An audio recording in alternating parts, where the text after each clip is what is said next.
Senado, ministro de Economía Gabriel Odone anunció su intención de promover la desindexación de los salarios, salvo los más sumergidos, en la futura negociación colectiva en acuerdo con el Ministerio de Trabajo. En declaraciones radiales, Odone sostuvo que esta medida busca reducir la indexación en la economía y generar un impacto positivo en la situación fiscal del país que enfrenta una creciente presión tributaria. El futuro jerarca dijo que pese a los esfuerzos por controlar el gasto, no se cumplió con el mandato de reducir el peso del Estado y al cierre de la actual administración se logró el mismo resultado fiscal que en 2019 con más gasto y más deuda pública. En términos absolutos, dijo Odone, la situación empeoró porque hay además una serie de diferimientos de pagos que preocupan porque no están adecuadamente contabilizados.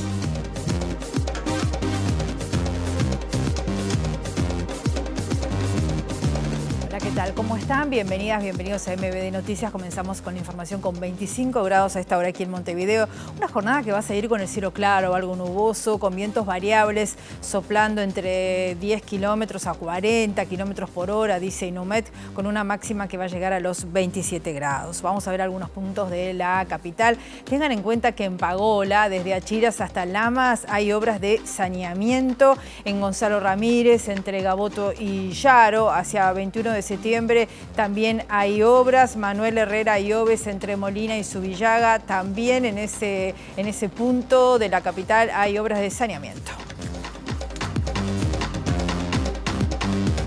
Vemos los títulos que se están destacando hasta ahora.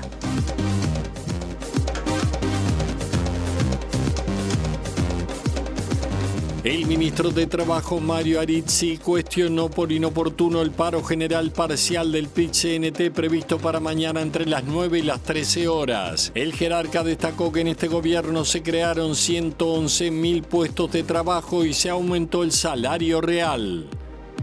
El colectivo Familias Presentes se reunió con el designado ministro del Interior, Carlos Negro, quien les anunció que el futuro gobierno trabajará en la descentralización del Instituto Nacional de Rehabilitación.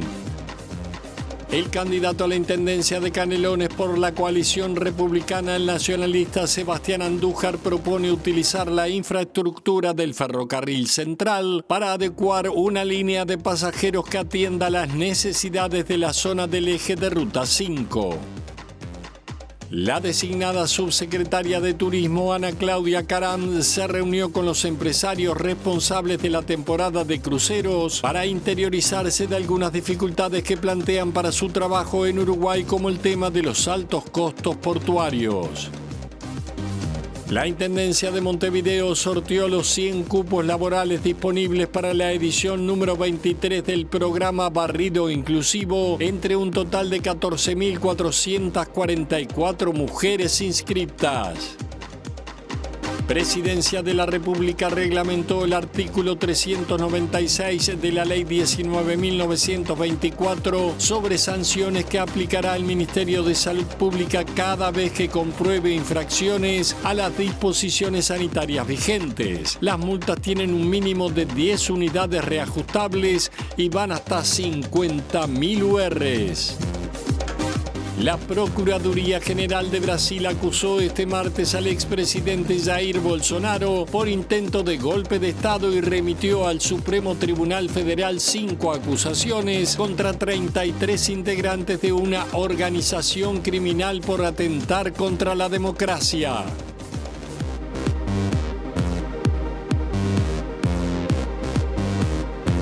El ministro de Economía y Finanzas, designado Gabriel Odone, indicó en una entrevista radial que tiene la intención de reunirse con el ministro de Trabajo y Seguridad Social, Juan Castillo, para presentarle la idea de desindexar todos los salarios excepto los más bajos. Esta medida busca reducir la indexación en la economía, generar un impacto positivo en la situación fiscal del país que enfrenta una creciente presión tributaria y que, pese a los esfuerzos por controlar el gasto, no se cumplió con el mandato de reducir el peso del Estado. Todo esto lo dijo Odone. Tenemos, por un lado, el mismo resultado fiscal, tal vez un poquito mejor en el gobierno central BPS, más gasto público, más presión fiscal y a su vez una deuda que creció casi 10 puntos, una deuda pública que creció casi 10 puntos. Admito que hay atenuantes para esto. El evento de la pandemia efectivamente está detrás de esto, pero en ningún caso se puede decir que el resultado fiscal, que el mandato que este gobierno saliente recibió en 2019, que era provocar una fuerte reducción del déficit fiscal y una reducción del peso del Estado, se cumplió. Eso no está cumplido y es importante que lo tengamos presente. Para Odone es primordial desindexar los salarios para desvincular los ajustes salariales automáticos de la inflación, excepto para los salarios más bajos. La propuesta tiene como objetivo disminuir la indexación generalizada de la economía, un factor que limita la flexibilidad económica y aumenta la presión fiscal. De esta manera se buscará mejorar la competitividad y la sostenibilidad financiera, al tiempo que se protege a los sectores más vulnerables con ajustes salariales diferenciados.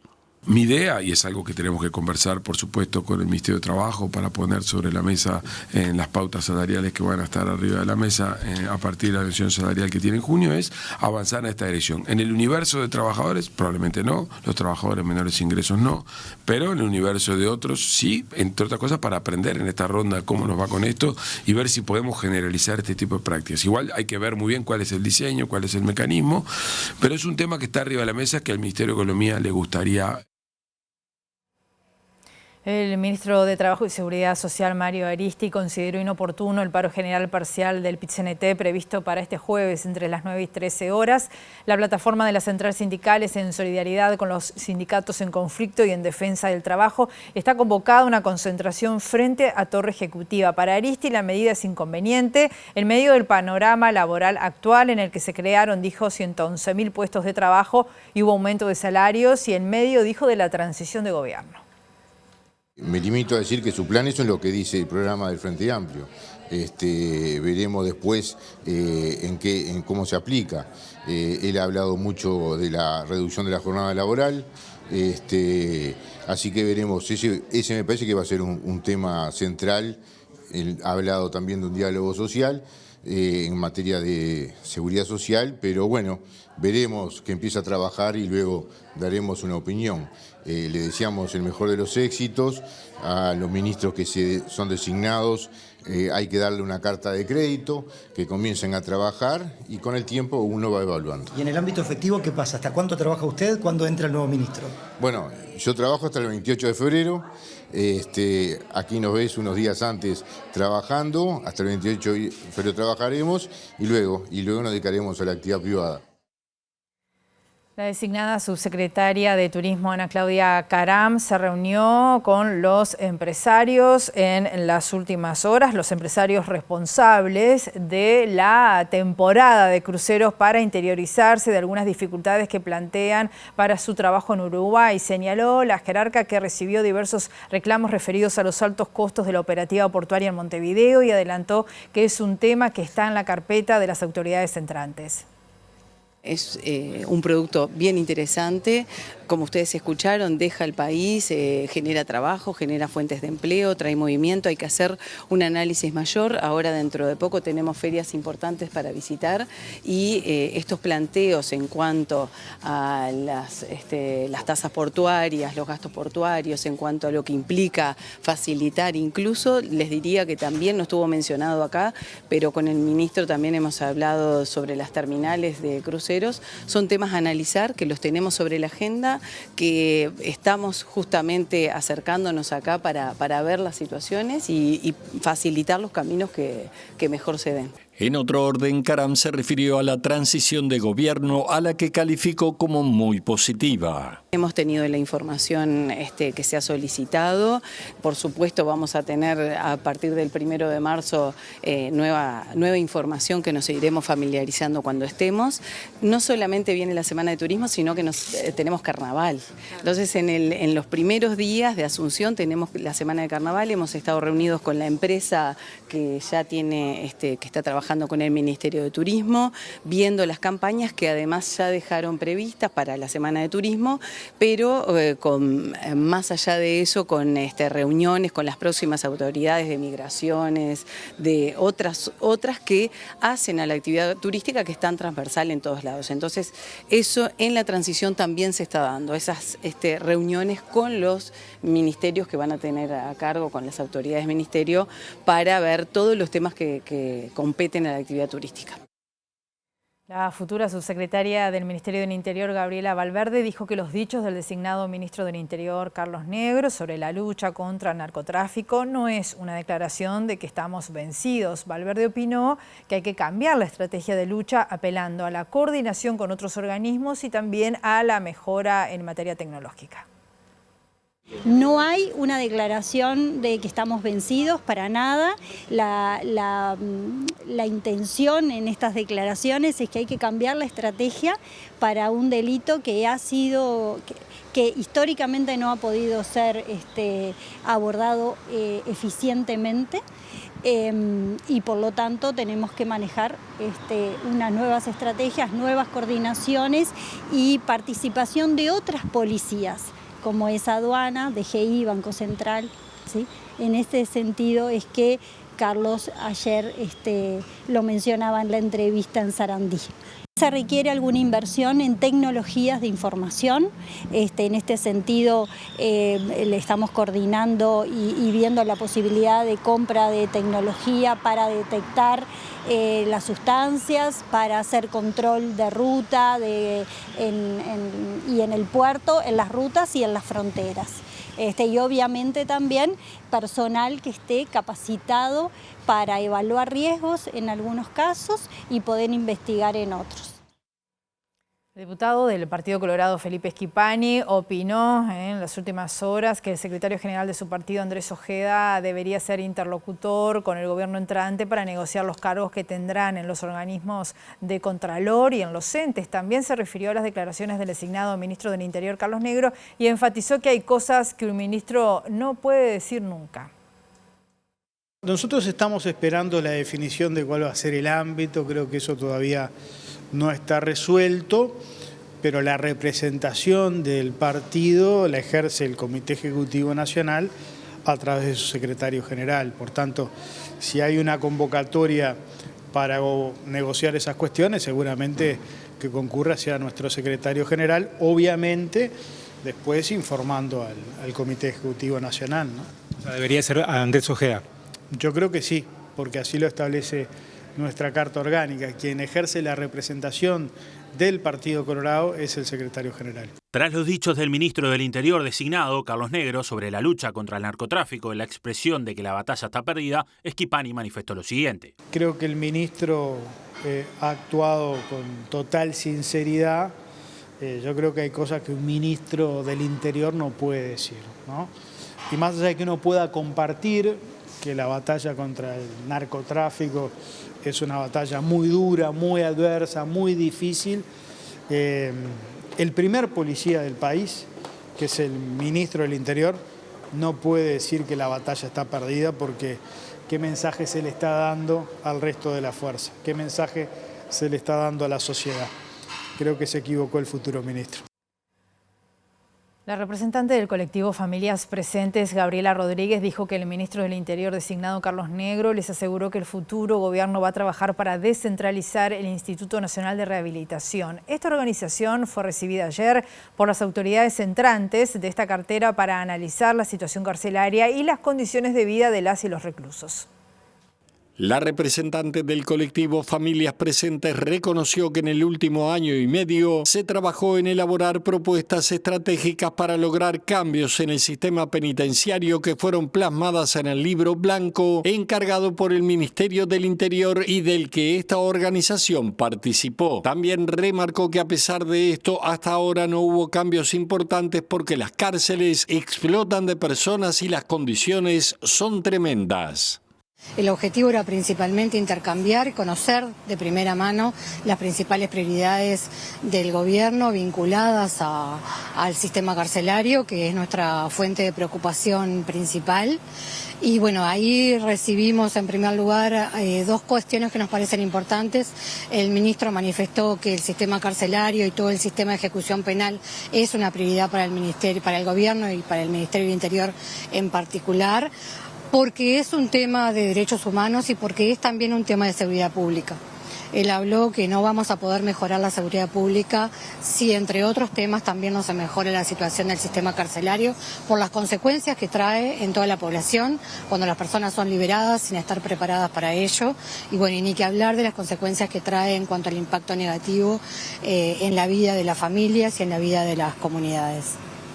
Y por otro lado también nos aportó el dato relevante de la confirmación de que por parte del gobierno se va a trabajar hacia la descentralización del Instituto Nacional de Rehabilitación, que salga del Ministerio del Interior. En el futuro estará en el Ministerio de Justicia que se cree, pero seguramente va a haber una etapa intermedia en la cual ya va a estar fuera del Ministerio del Interior. Nos vamos al departamento de Canelones. Hay un homenaje que se le está realizando al futuro presidente de la República, Yamandu Orsi. Esto es en el Teatro Politeama de ese departamento. Juliana Perdomo, ¿cómo estás? Bienvenida, buen mediodía. Gracias, Rosina, buen mediodía para todos. Acto homenaje que acaba de finalizar aquí en el Centro Cultural de Canelones en reconocimiento a la trayectoria del ex intendente y hoy presidente electo Yamandu Orsi frente a 2 periodos consecutivos aquí en la Comuna Canaria y también como secretario general acompañado de Marcos Carámbula. Participó parte de su futuro gabinete, también el presidente del Frente Amplio, Fernando Pereira, las autoridades actuales de la Comuna Canaria en un emotivo evento que dio que hablar. Les comento que al inicio se emitió un video dando lugar a lo que fue la trayectoria de Orsi, recordándola con imágenes en donde se lo podía ver acompañado del entonces presidente José Mujica, también el presidente Tabaré Vázquez, junto al intendente en ese entonces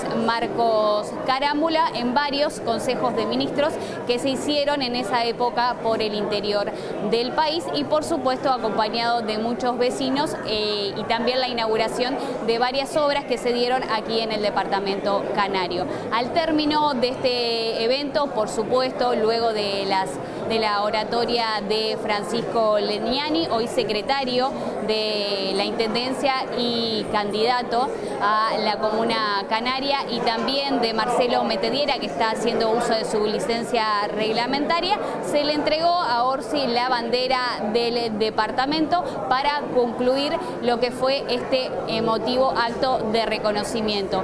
Pero también les comento que se lo nominó como presidente honorario de su club deportivo. Hablamos del Darling Atlético Club, del cual es socio y también hincha desde muy chiquito, y se le hizo entrega de la camiseta número 10 con el nombre de Orsi. Estamos esperando que de un momento al otro sea presente aquí en el hall del polideportivo para poder tener las declaraciones del presidente electo, que en estos momentos se encuentra recorriendo dentro del Politeama y saludando a algunos vecinos y dirigentes que se acercaron a participar de este acto reconocimiento. Así que de un momento a otro los vuelvo a convocar a Rosina con la palabra del presidente electo. Perfecto, Juliana, te esperamos. Nosotros avanzamos con otras noticias. La justicia dispuso la reapertura de la causa de Milagros Chamorro. Ustedes recordarán que es la joven que se quitó la vida tras denunciar haber sido violada por 5 hombres cuando tenía 15 años. La causa fue reabierta por Fiscalía y se va a interrogar a nuevos testigos tras un video que fue difundido por los abusadores y a los médicos del CASMU, donde la joven se quitó la vida. Ahora sí tenemos un avance fundamental. Como siempre decimos, no es una victoria, ni mucho menos, es una situación que sigue siendo dolorosa para la familia, pero sí es una caricia al alma, podríamos decir, para ellos, de sentir de que el sistema, por lo menos una vez, los acompaña. El fiscal El Maldonado, en la investigación penal, la reabre, nos da la razón, ya comenzó a citar y a interrogar a algunos testigos. Esperemos que también se diligencien otras pruebas que ya están en el expediente. Estos testigos directos vieron los videos que los propios denunciados mostraron al otro día de la violación, donde surge que Milagros fue violada por 5 personas, alcoholizada, drogada y sin su consentimiento. Así que en lo penal es un paso fundamental que el fiscal, más allá de todas las críticas que hicimos en su momento y la responsabilidad institucional de la Fiscalía en este tema, el fiscal ahora, la verdad que con altura, con hidalguía, nos da la razón, diligencia esta prueba y veremos en qué resulta. No quita que tanto lo que actuó Fiscalía Maldonado como Montevideo, que no haya responsabilidad institucional, ¿no? Que hay que recordar, y no los fiscales en sí, más allá de su posible responsabilidad, pero el sistema nefasto y perverso de notificarle a una persona que se archiva su causa por un mensaje de texto, hizo, entre otras cosas, que Milagros a los 3 días de recibir ese mensaje se quitara la vida. Entonces, más allá de eso, y por hoy la Fiscalía está actuando, como decía, con altura. Lo mismo en Montevideo con la reapertura de la causa penal contra los médicos de Casmo. Segundo bloque de MBD Noticias, continuamos con información con 25 grados a esta hora aquí en Montevideo. Les contamos que el candidato por la coalición republicana a la Intendencia de Canelones, propuesto por el Partido Nacional, hablamos de Sebastián Andújar, dijo que el departamento tiene que lograr que la gente sea más feliz con el territorio donde está viviendo, mejorar la infraestructura, el ordenamiento también territorial, la movilidad y la higiene son las metas planteadas por este candidato nacionalista. En ese sentido, remarcó que los ciudadanos canarios se enfrentan a la dificultad de pasar hasta 4 horas de su día en un transporte público y plantea la posibilidad de utilizar la infraestructura del ferrocarril central para adecuar una línea de pasajeros que atienda las necesidades de la zona de Ruta 5. Un chico que viene a estudiar, que viene a progresar, que se viene a instruir a Montevideo, Progreso, 18 de mayo, ciudad de Canelones, a veces pasa 3-4 horas de su día arriba en transporte público, o de Parque del Plata, o de Pando, bueno, ni hablar de San Ramón, San Jacinto, Tala. Es como hasta prohibitivo querer progresar en la vida por esas cuestiones que perjudican a todos los canarios. ¿Y tiene alguna idea con respecto a eso? Tiene que ser, mira, nosotros hay 2 ejes que son muy importantes en Canelones. El eje Ruta 5, que es donde vive muchísima gente, y el eje de Ciudad de la Costa o Costa de Oro, la franja costera. El eje de Ruta 5 hoy tiene la posibilidad de utilizar las instalaciones del ferrocarril central, que son muy buenas, que fue una obra muy importante para nuestro país, donde hoy solamente transita carga industrial con respecto a UPM, perfectamente la planificación de adecuar algún transporte de pasajeros de acá a un futuro inmediato. El candidato nacionalista anunció que apoya el proyecto de ingreso a los gobiernos departamentales que se tratará en el Parlamento y que obliga a la Intendencia a ingresar personal por mecanismos de sorteo o concurso. Me parece que en el ejercicio de la función pública tiene que haber transparencia, pero la transparencia es por una cuestión de igualdad de oportunidades. Todos los chicos, la gente, los adultos mayores que accedan al trabajo tienen que tener la misma oportunidad y no puede ser... O sea que por concurso o por sorteo. Por concurso, por sorteo, eso. Que todos se puedan enterar, que el acceso a la información sea igualitaria, porque a veces no nos enteramos. O sea, que el proceso sea lo más transparente posible. Sobre la interna del Partido Nacional, Andújar dijo que la calle Pou es el líder natural, pero que en esta situación Alianza País debe asumir el directorio. Montevideo cambió mucho y cambió en estos 35 años, pero hay algunos temas que requieren avanzar de otra manera. Así lo dijo el candidato a la Intendencia de Montevideo por el Frente Amplio, Salvador Esqueloto. Para el arquitecto, el problema de la recolección de residuos requiere acuerdos políticos. No es lo mismo los barrios jardín, no es lo mismo los asentamientos precarios, no es lo mismo el área central o el área intermedia. Entonces, para cada una tiene que haber un ajuste del sistema de recolección. Yo tiendo a pensar que el tema de los contenedores, tal cual está hoy planteado, ya ha llegado a un estado, digamos, de vida útil. Sí, un límite en su vida útil, ¿no? Que necesita ser reformulado. Y para esto también se necesitan acuerdos políticos, porque también tenemos que ser justos en la administración actual, que durante mucho tiempo estuvo a cargo de Carolina Cose y ahora de Mauricio Zunino, se trató de implementar un ambicioso plan de saneamiento ambiental con un crédito del Banco Interamericano, y esto no fue posible porque no se obtuvo la mayoría necesaria en la Junta Departamental para un crédito del Banco Interamericano. Entonces creo que también hay un esfuerzo de articulación política, y cuando yo escucho y veo los candidatos de la hoy oposición departamental, me parece muy bien que planteen el tema, pero quisiera que todos nos pusiéramos de acuerdo cuando se ponga arriba de la mesa los recursos necesarios para implementar esta nueva propuesta, bueno, aunar voluntad. La Intendencia de Montevideo sorteó los 100 cupos laborales disponibles para la edición número 23 del programa Barrido Inclusivo, entre un total de 14.444 mujeres inscriptas. La directora de Desarrollo Social, Mercedes Clara, destacó durante la actividad las características del proyecto, que apunta a brindar una salida laboral y además capacitación durante 9 meses. Este programa de Barrido Inclusivo, que lo trabajamos desde la Secretaría de Empleabilidad y de la Asesoría para la Igualdad de Género, tiene como foco el empoderamiento de las mujeres y esta oportunidad del derecho al trabajo, esta oportunidad que es tan central para la vida como es el trabajo, y que, bueno, sabemos que nos dignifica, y también que dignifica la tarea que hacen estas mujeres para la ciudad de Montevideo. Como saben, Barrido Inclusivo implica la tarea de trabajar también por la belleza de la ciudad, por esta Montevideo más verde, por la que tanto estamos colaborando desde todos los sitios posibles. Y bueno, esa tarea se lleva adelante también por estas cuadrillas de mujeres, por estas 100 mujeres que, divididas en grupos de 5, trabajan todos los días para embellecer la ciudad. Desde el inicio del programa en 2002 ya transitaron por él 3.063 mujeres seleccionadas, al igual que en esta ocasión, mediante sorteo y siguiendo parámetros de inclusión social. En esta ocasión, 50% de los cupos se reservó a los sectores más vulnerables de la siguiente manera: mujeres afrodescendientes 12%, con discapacidad 8%, migrantes 3%, trans 3%, vinculadas a la clasificación de residuos 5%, liberadas 4%, privadas de libertad 4%, en procesos de atención con los servicios de la Comuna Mujer 3%, en situación de calle 4% y trabajadoras sexuales 4%. El Instituto Nacional de Estadística presentó el índice de pobreza multidimensional. Vamos a conocer más a propósito de esto, que suena muy interesante. Recibimos a Eduardo Delgado, nuestro periodista. ¿Cómo estás, Eduardo? Bienvenido.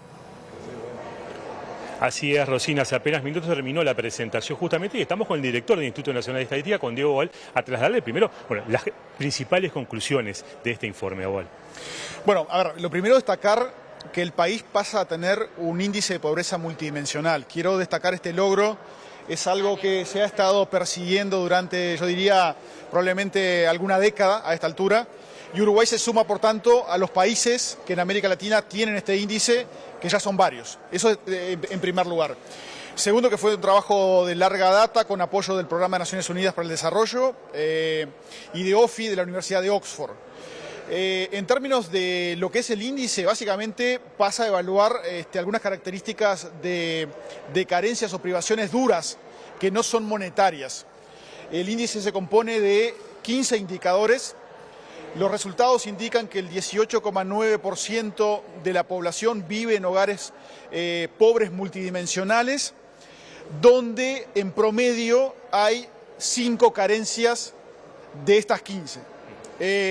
Entonces, bueno, es realmente importante. Las 3 carencias que son más importantes y que están presentes en la mayoría de estos hogares tienen que ver con los años de escolarización. Allí el país tiene un problema realmente importante. Es decir, no estamos alcanzando a los años de escolarización mínimos. Yo creo que allí tiene que haber un foco muy fuerte si queremos bajar el índice de pobreza multidimensional en Uruguay. El segundo elemento tiene que ver con que muchos de estos hogares pobres tienen al menos un miembro del hogar que trabaja en situación de informalidad. Por tanto, allí hay otro foco para la política pública. Y el tercer elemento, en orden de importancia, tiene que ver con la materialidad de la vivienda y las condiciones que tiene esa vivienda. Por ejemplo, viven en viviendas que son inundables si llueve o que tienen ciertas carencias en términos de los materiales que integran estas viviendas.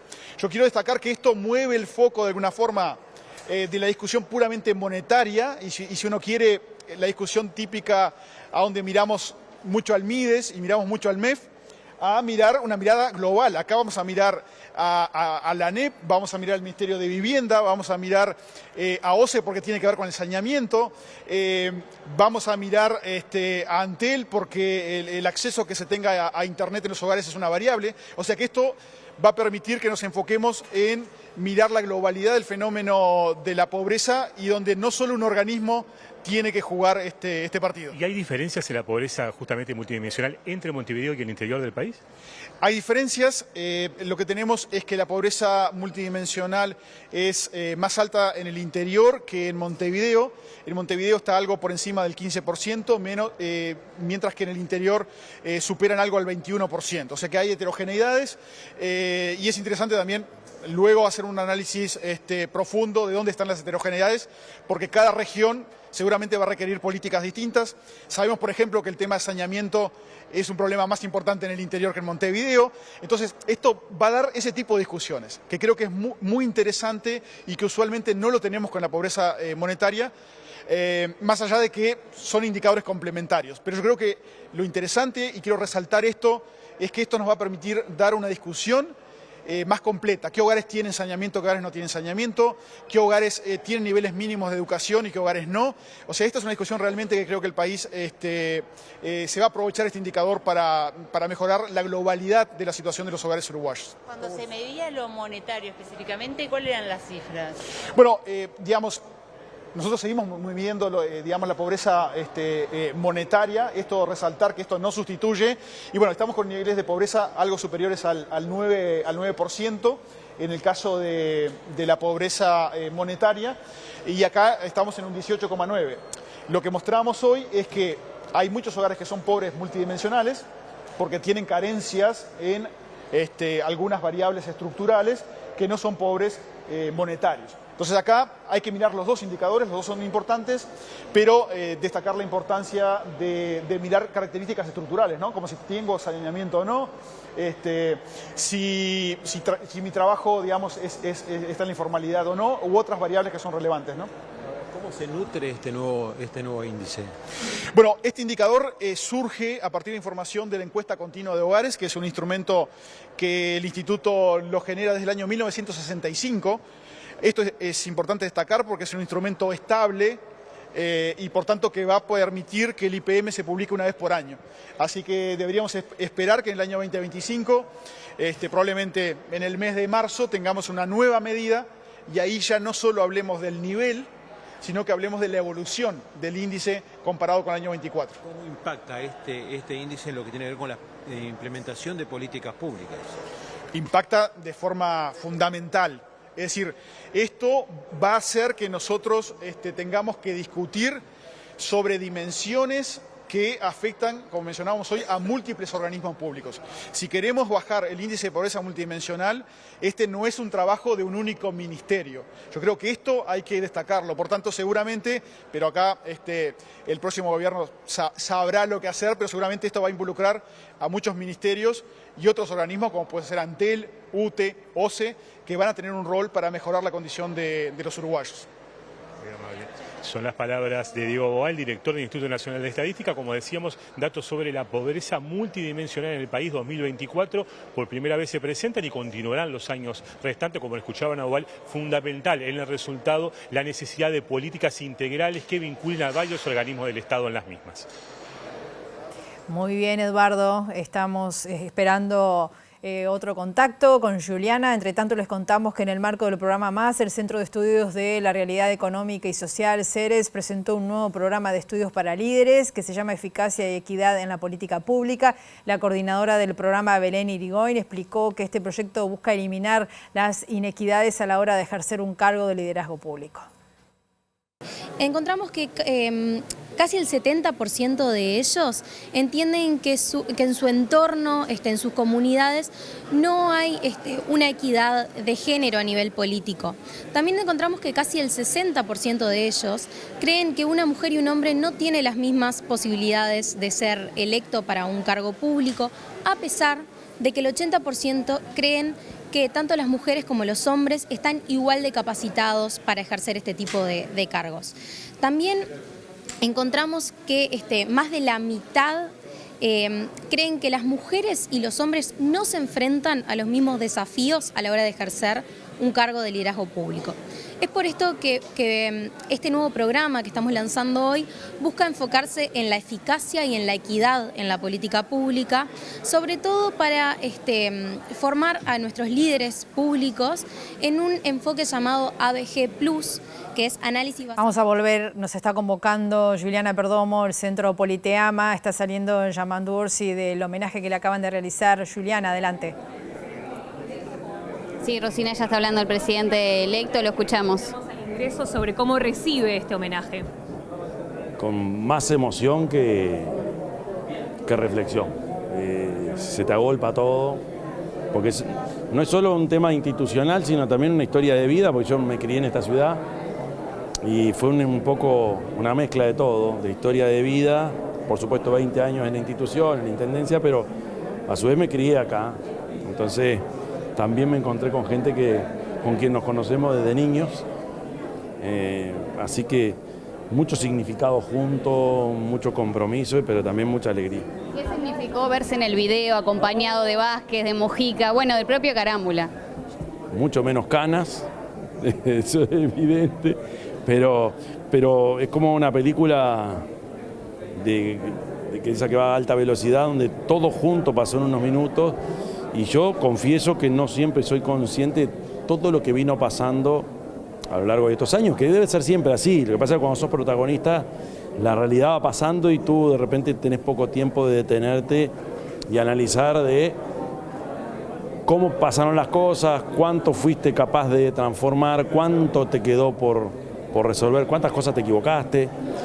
Yo creo que son pocos los momentos, y eso es una de las cosas que yo me analizo, es los momentos de parar la película y tratar de ver y de revisar. Por eso esto que me hacen mis compañeros me ayuda bastante también a recapitular. 20 años de gestión, ¿qué queda de aquí para adelante de la Intendencia de Canelones? ¿Perdón? Con 20 años de gestión, ¿qué es lo que deja de aquí para adelante en la Intendencia de Canelones? Bueno, experiencia, por supuesto, y definiciones concretas sobre, por ejemplo, lo que es el tiempo de la gente. El compromiso, creo que a todo nivel, subnacional, pero también nacional, el tiempo es muy valioso.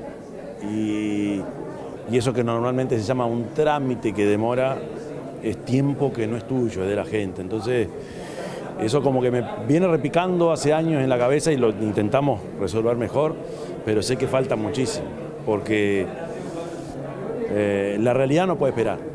Y ese es el gran desafío que tenemos. ¿Cómo está viviendo estos últimos días de cara al 1 de marzo y qué significó el hecho de que la calle Pou no aceptara que se invite a algunos presidentes a esta asunción? En realidad lo que ocurre es que las invitaciones las hace el gobierno que está vigente.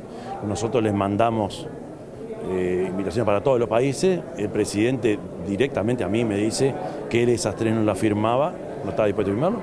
Y bueno, es un dato de la realidad y ayer ya creo que se explicó bastante bien cuál era la visión nuestra, lo explicó el canciller y el secretario de la presidencia entrando. Acreditados en Uruguay, por ejemplo, de Cuba, de Nicaragua. ¿Qué respondieron los diplomáticos acreditados? Quizá Cancillería tenga alguna información. No tenemos diplomáticos acreditados de Venezuela en Uruguay. ¿Tiene idea de la respuesta que pueden dar? No. Hasta ahora yo no he recibido nada, de verdad. ¿Qué opina de las declaraciones del futuro ministro Negro y todo lo que está pasando con la violencia? Es lo que dijo, yo lo he escuchado más de una vez, y es un análisis de lo que pasa en el mundo hoy. Yo tengo los volúmenes que entra por ejemplo, de cocaína a Europa por año, sin fallar un año. Quiere decir que hay algo que el mundo viene perdiendo y los países más poderosos del mundo, con mayor poder para frenar estas cosas, han perdido, por lo menos en cierto carril, ese combate. Yo Creo que esa es la dimensión mundial y en eso comparto la visión del ministro. Hay una dimensión local y nacional que tenemos dos compromisos enormes y que tenemos que trabajar para lograrlo. Uno es frenar los niveles de violencia que tenemos en nuestra sociedad y otro es frenar los niveles de consumo y de adicción que tenemos, porque el tema de la droga, como se habla de violencia, crimen, pero también hay un tema de salud. Entonces yo creo que son los dos compromisos nacionales, bajar los niveles de violencia y resolver los temas de adicción o resolver el tema de el daño que hace a nuestra salud y a la cabecita de nuestra gente. Entonces, en el marco de esto que es mundial, que entre compromisos y fracasos, entre la hipocresía que en el mundo existe con respecto a estos temas, y en un comercio mundial de estos productos que vos decís no se frena nunca, y tenés la mejor tecnología, la mejor inteligencia, entonces hay un dato de la realidad. Lo que sí tenés un compromiso, fronteras adentro, que es nuestra gente, que reparar lo que ha venido pasando y frenar los posibles daños que puedan venir más adelante. Él habla de control, ¿a qué? Presencia. ¿Le interesa que esté...? Claro que sí. Argentina siempre se complica porque el 1 de marzo es una fecha especial para ellos. Hace dos asunciones que no vienen. Yo he hablado con el canciller, ellos por supuesto tienen toda la predisposición a estar en contacto con nosotros. Algo va a ocurrir con respecto a la delegación argentina, pero el presidente normalmente es el día que da el mensaje en el Parlamento. Difícil que el presidente argentino venga, pero veremos. ¿Usted hubiera querido que los presidentes de Venezuela, Cuba y Nicaragua estuvieran en su asunción? Nosotros mandamos formalmente a todos los gobiernos con los que tenemos relaciones, gobiernos que son de carácter democrático, otros que son calificados por algunas calificadoras mundiales como autoritarios, otros que son democracias imperfectas. Nosotros invitamos a todos, porque no invitamos personas, invitamos gobiernos. Por supuesto que cuanto más vengan, para nosotros mejor. Sabemos que siempre viene una cantidad muy limitada.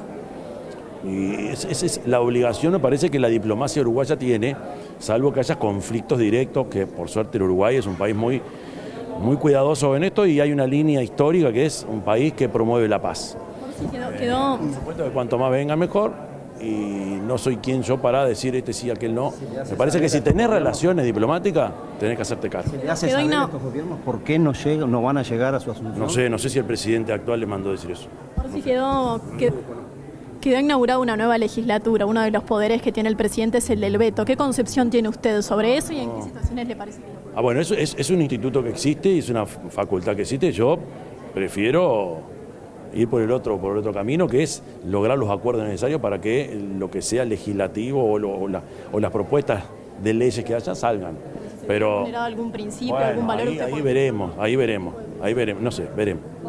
Yo prefiero tenerlo eso encerrado en una caja y no usarlo, porque habla de una falta de acuerdo, ¿verdad?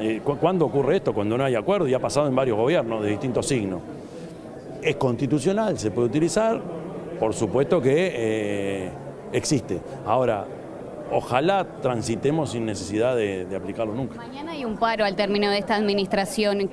¿Cómo se está evaluando el nivel de conflictividad laboral? Yo no lo mis equipos lo estarán evaluando, yo no estuve analizando eso, de verdad. ¿Preocupa el cierre de empresa, el cierre reiterado? Claro que sí.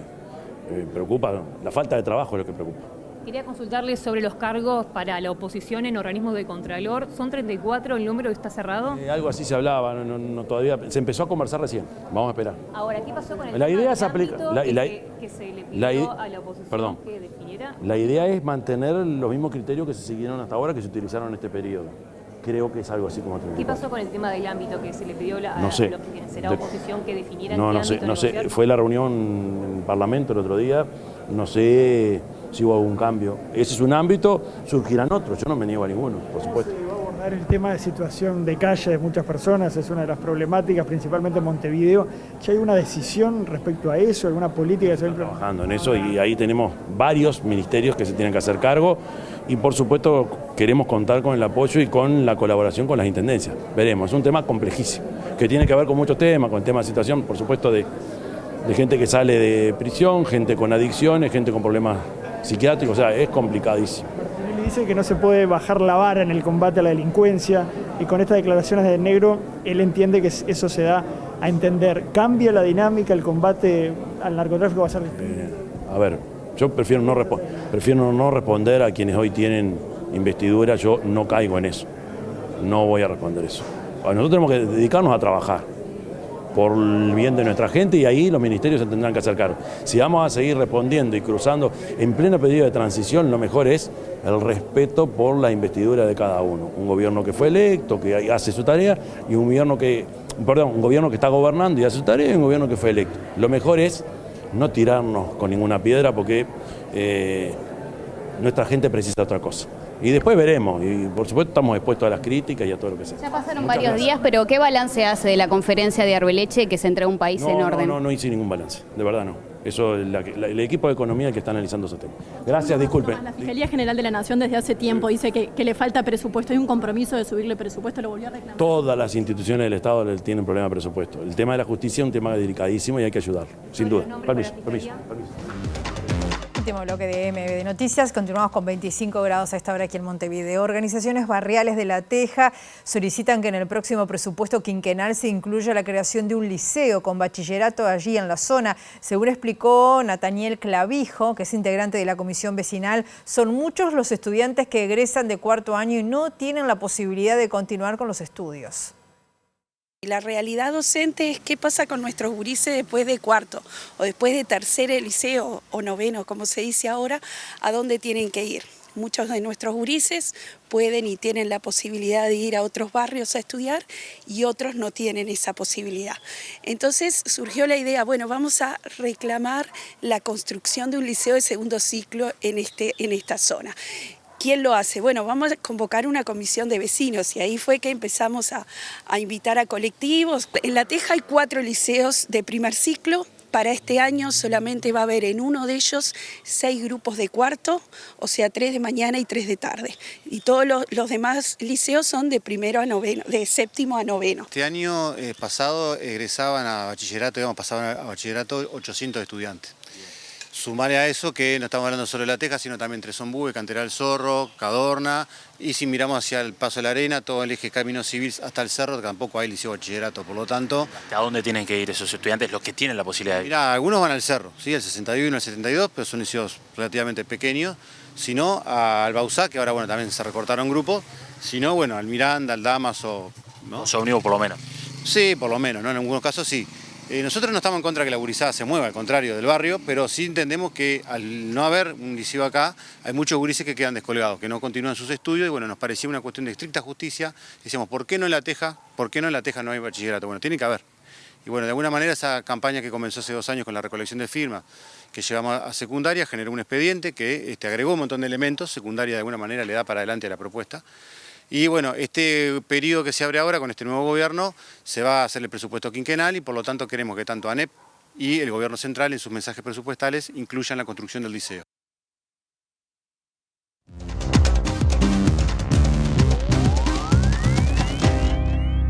La Procuraduría General de Brasil acusó este martes al expresidente Jair Bolsonaro por intento del golpe de Estado y remitió al Supremo Tribunal Federal 5 acusaciones contra 33 integrantes de una organización criminal por atentar contra la democracia.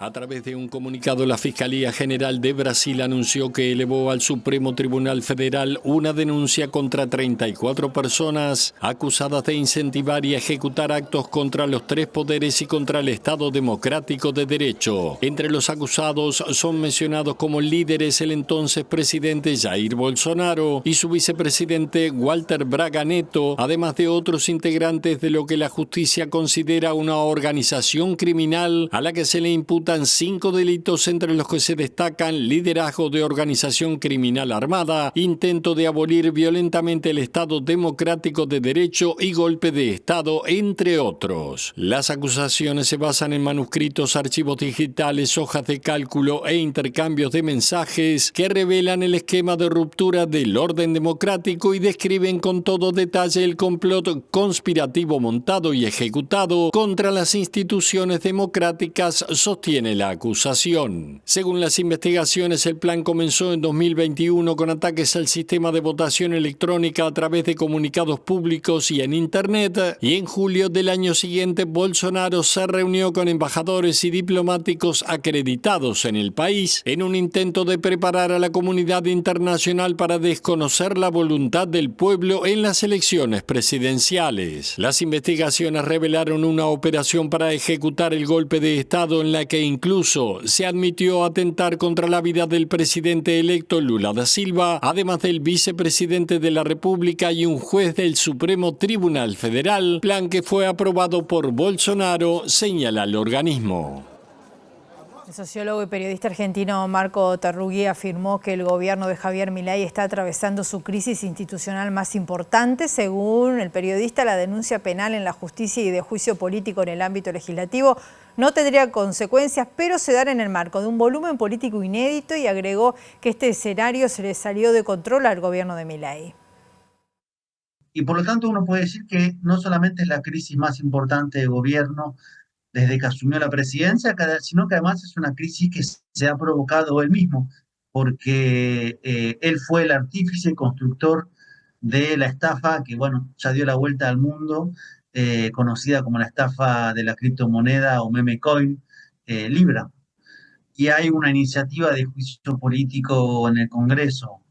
En el caso del Poder Judicial hay que recordar en qué situación o cuán cuestionado está por lo menos una parte de ese poder en Argentina.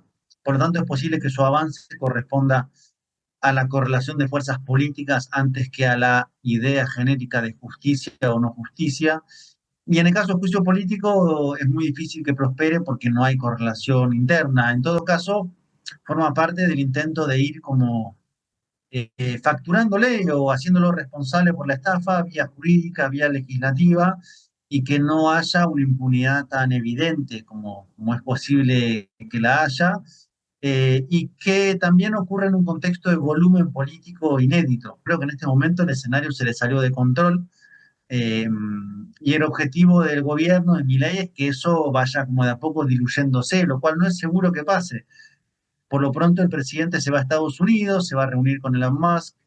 Con esas fotografías va a intentar decir, bueno, yo estoy ahí en Estados Unidos, acá sí tengo respaldo, no se me ha movido el piso, pero lo cierto es que no es así. De hecho, incluso en Estados Unidos han presentado una demanda porque muchos de los damnificados por la estafa son de Estados Unidos. Nos vamos, volvemos a las 18:55, a la edición central, o mañana a la primera hora, la primera edición a las 8. Que pasen bien, hasta luego.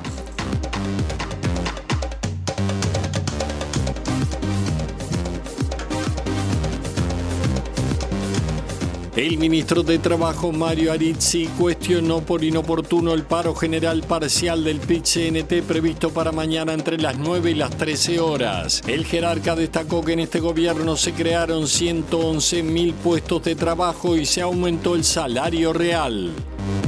El colectivo Familias Presentes se reunió con el designado ministro del Interior, Carlos Negro, quien les anunció que el futuro gobierno trabajará en la descentralización del Instituto Nacional de Rehabilitación. El candidato a la intendencia de Canelones por la coalición republicana, el nacionalista Sebastián Andújar, propone utilizar la infraestructura del ferrocarril central para adecuar una línea de pasajeros que atienda las necesidades de la zona del eje de Ruta 5. La designada subsecretaria de Turismo, Ana Claudia Caram, se reunió con los empresarios responsables de la temporada de cruceros para interiorizarse de algunas dificultades que plantean para su trabajo en Uruguay, como el tema de los altos costos portuarios. La Intendencia de Montevideo sorteó los 100 cupos laborales disponibles para la edición número 23 del programa Barrido Inclusivo, entre un total de 14.444 mujeres inscriptas. Presidencia de la República reglamentó el artículo 396 de la Ley 19.924 sobre sanciones que aplicará el Ministerio de Salud Pública cada vez que compruebe infracciones a las disposiciones sanitarias vigentes. Las multas tienen un mínimo de 10 unidades reajustables y van hasta 50.000 URs. La Procuraduría General de Brasil acusó este martes al expresidente Jair Bolsonaro por intento de golpe de Estado y remitió al Supremo Tribunal Federal 5 acusaciones contra 33 integrantes de una organización criminal por atentar contra la democracia.